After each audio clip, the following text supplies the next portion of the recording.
everybody. Welcome to the Coffee Chat. I'm Andy Bozarth, Community Outreach and Advocacy Director for AARP Kansas, and I'm joined today by Alyssa Workman from the Rosedale Development Center. Hi, Alyssa. Hi, thanks for having me. Well, thank you for taking time to join us today. I know you must have a lot going on. We're just jumping into another round of busy season here soon. So, well, that's good. The reason we've invited Alyssa to be here today is because the Rosedale Development Center recently received an AARP Challenge Grant, and I wanted to talk to her about what they have planned for that grant monies. So, Alyssa, can you tell me a little bit about, first off, what does the Rosedale Development Center do? And, how do you stay busy during your time?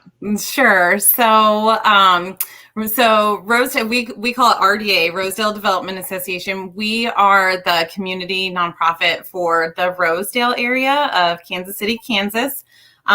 We're designated by the unified government as to kind of care for or provide services in the area, which makes us a de facto kind of city hall. So on a daily basis, you might have folks coming in to get connected to resources, to complain about a neighbor, to ask for assistance. And then outside of that kind of day to day, we just do a lot of work in the community to build thriving neighborhoods that kind of meet the needs of everyone within them. So we provide a lot of youth programs. We run some community gardens in Rosedale. We've got community events, health-focused community events. We do some advocacy for things like improved parks or better walkable sidewalks.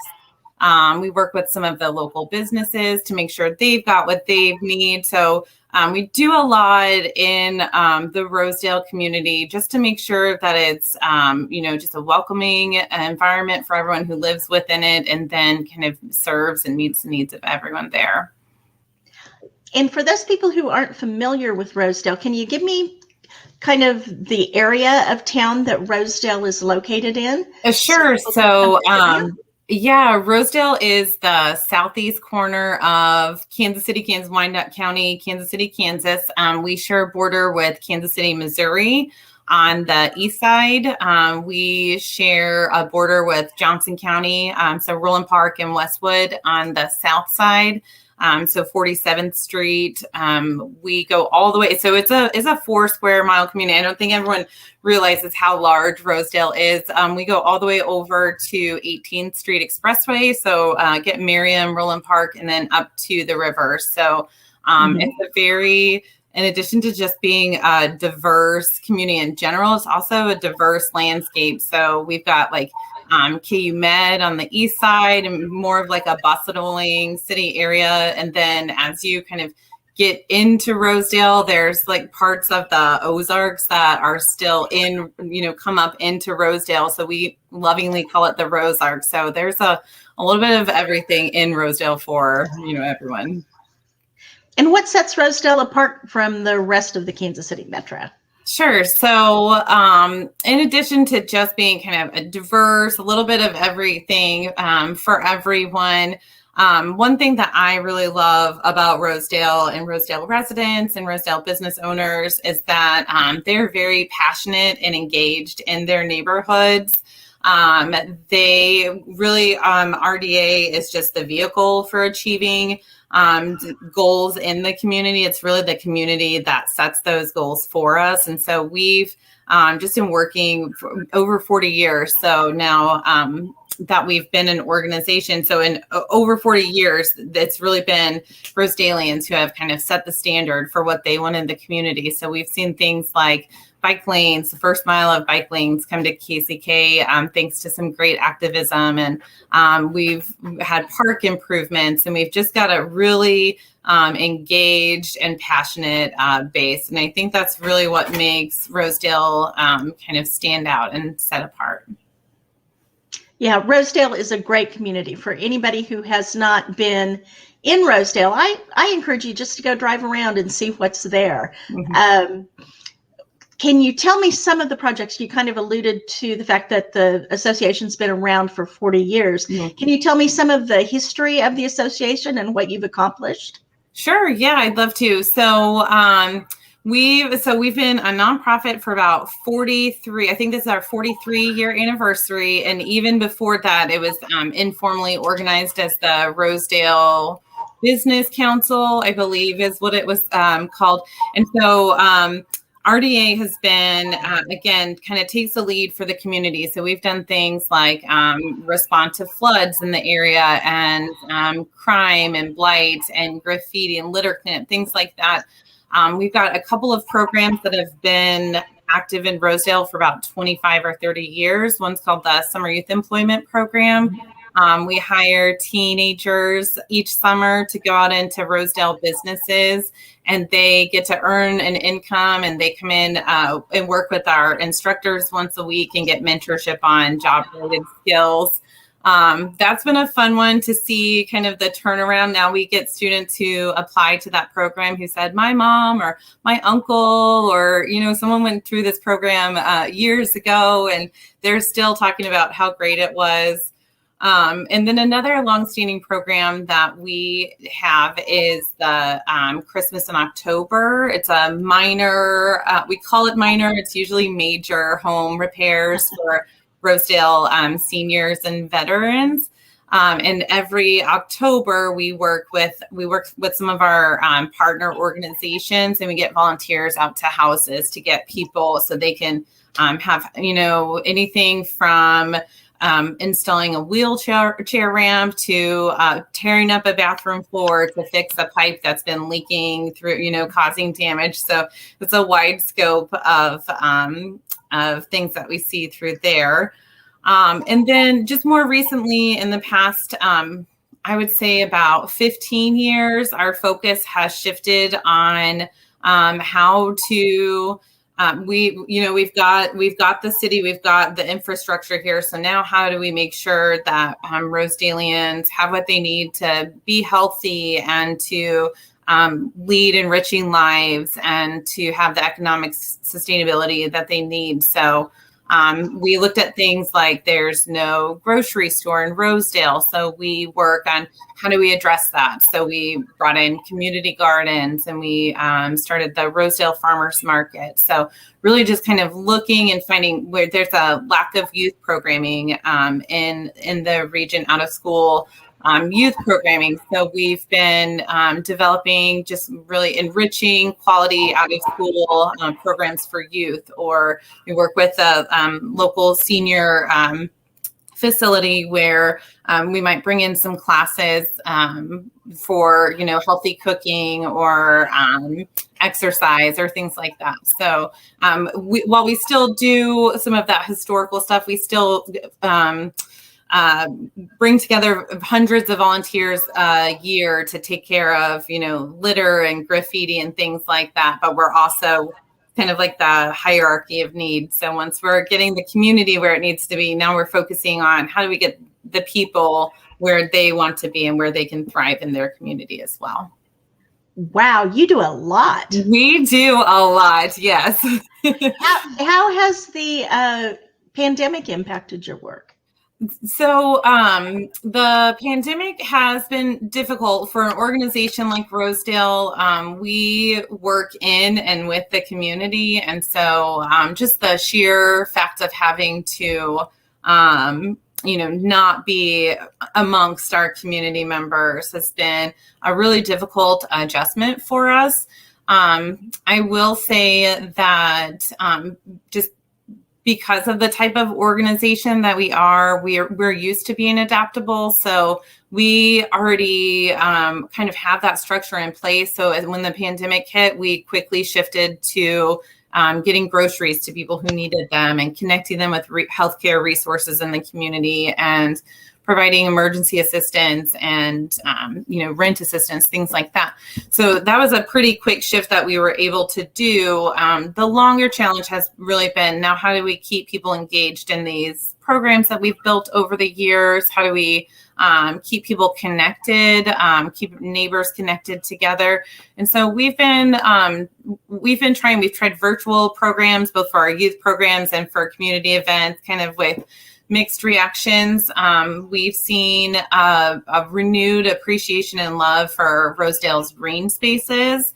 And so we've tried to bring some programming into parks over the last 18 months. We do like yoga in the park and little sports clinics. And last winter, we created a luminary hike through our trail system during that week of December when it's the shortest day of the year. So just trying to get people out and moving and seeing one another during kind of the short days of winter. So some things have worked and some haven't. And we're just, we recognize as well that, we still have a lot of vulnerable people in our community. And so even though there's a push to let's just get everything back to where it was, we want to do it safely and make sure it's the good fit for what people need.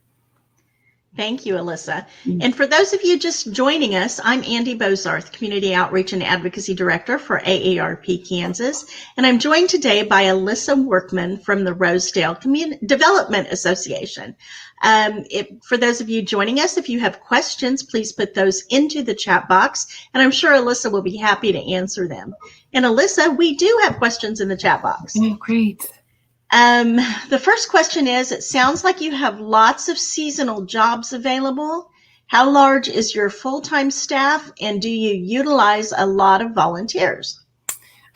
We do. So of all of those things that we do daily and annually, we have a staff of 6 full-time employees. And this year we added our 6th person. So before that we had 5.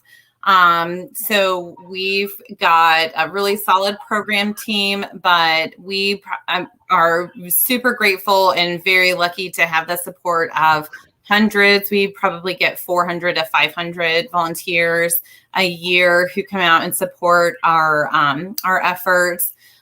We do a summer program for youth. So we hire seasonal staff during the summer to help with that. And we do have an AmeriCorps program. We're actually working right now with the Unified Government to place a VISTA at RDA. So we, in addition to that, we just have some really great community partners as well that really allow us to expand our reach and expand what we're able to do in Rosedale. That's great. That's a really small staff for as much as you are doing. It is, yes. And I should also say our staff is amazing and really incredible. And we've got a really great dedicated board of directors as well that also supports our work. Great. I know we appreciate our volunteers, so I know you appreciate yours too. It's amazing how much work volunteers are able to accomplish. Yes, for sure. Yes, I can't imagine even being able to do a fraction of what we do without them. So I echo that sentiment. Yes.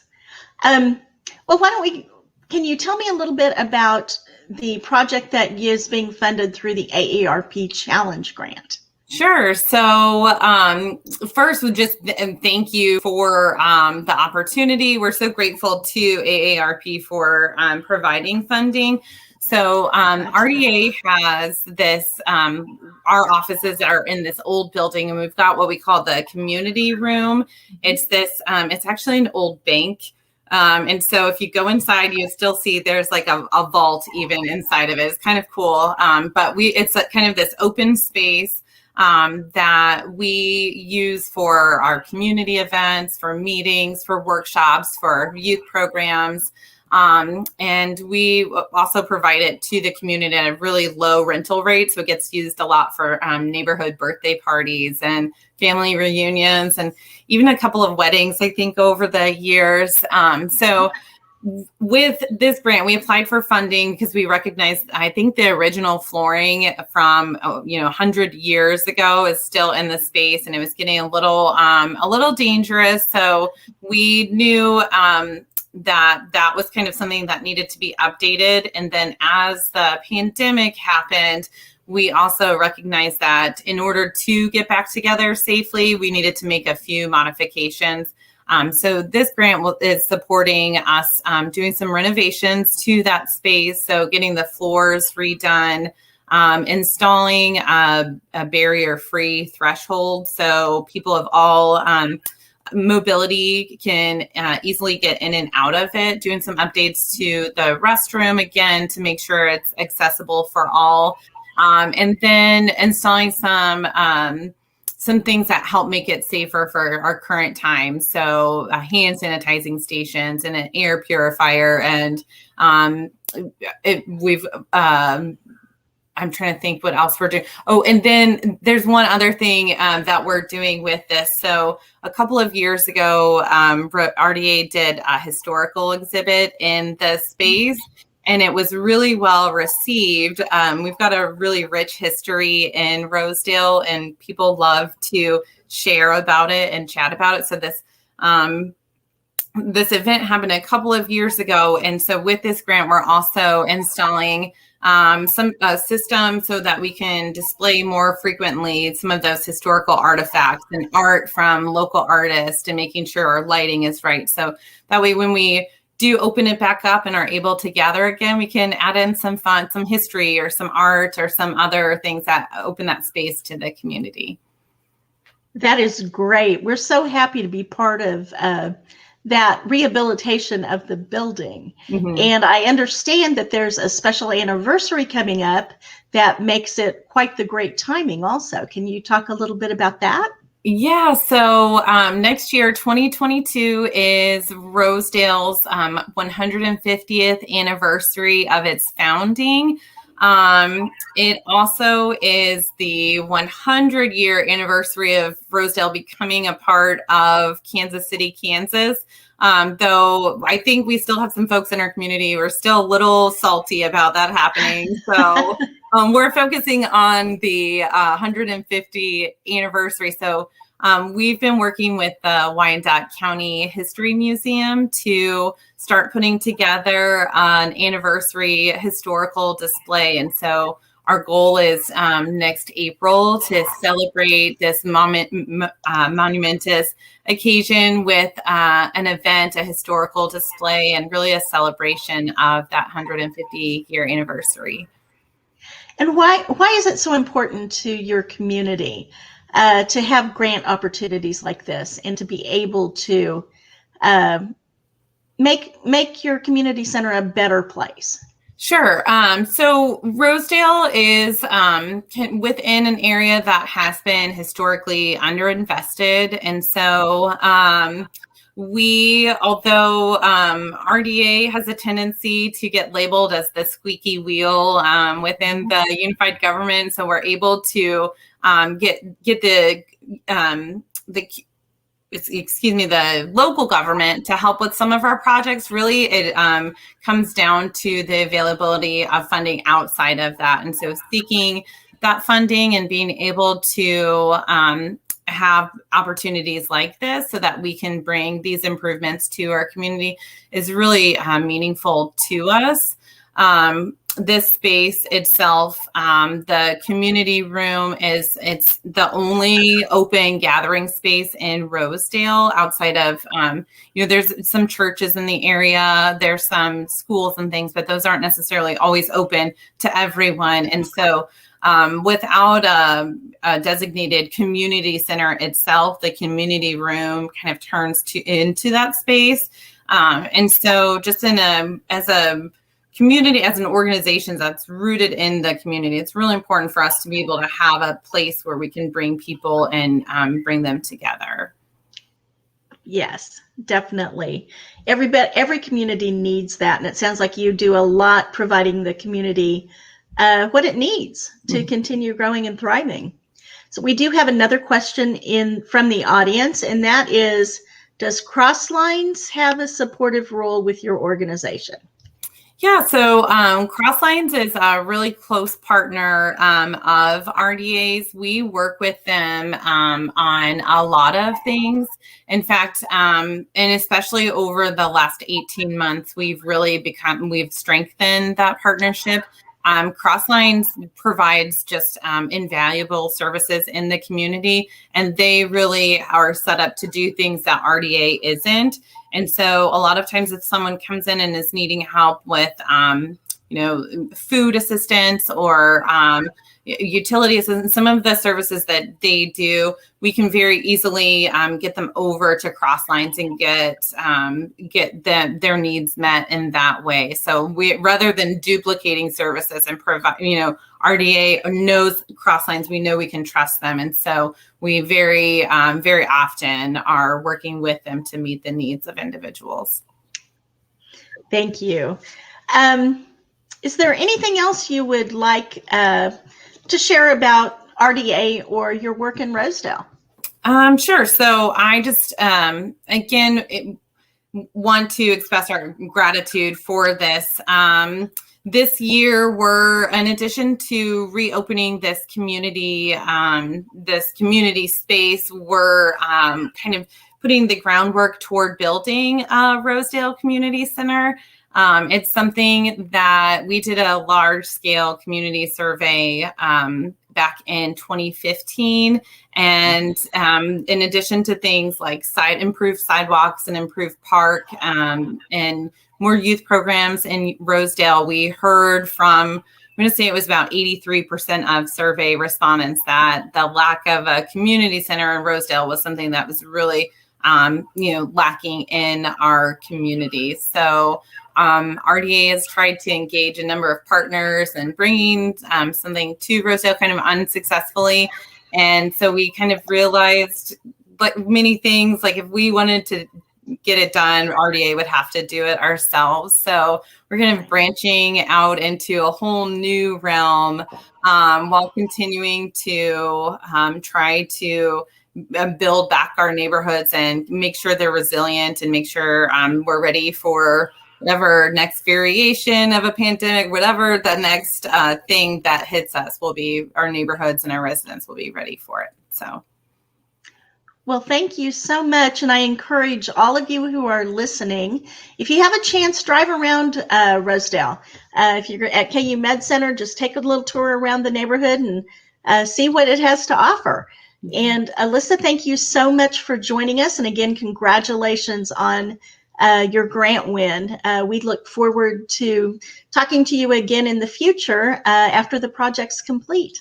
Yes, thank you again. Thanks so much. Thanks, everybody. See you next week, same time, same place.